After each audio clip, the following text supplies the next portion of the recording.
Algeria, Tunisia, Indonesia, Malaysia ও সিঙ্গাপুরে।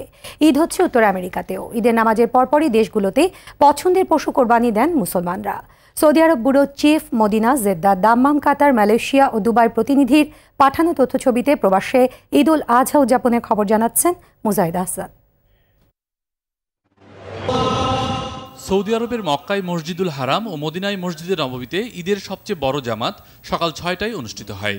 নামাজের পর ঈদ শুভেচ্ছা বিনিময় করেন মুসল্লিরা, করেন পশু কুরবানিও। মদিনায় মসজিদে নববীতে ঈদের জামাত অনুষ্ঠিত হয়েছে।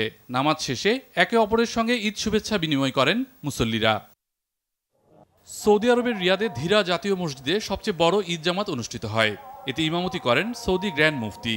ঈদ জামাতে অংশ নেন হাজারো প্রবাসী বাংলাদেশি। সৌদি আরবের দাম্মামে জাতীয় ঈদগাহে শুক্রবার ভোর ৫টায় প্রথম ঈদ জামাত অনুষ্ঠিত হয়।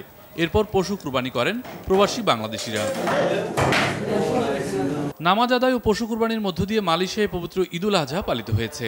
স্থানীয় সময় সকাল ৮টায় দেশটির সবচেয়ে বড় জামাত অনুষ্ঠিত হয় জাতীয় মসজিদে নিগারায়।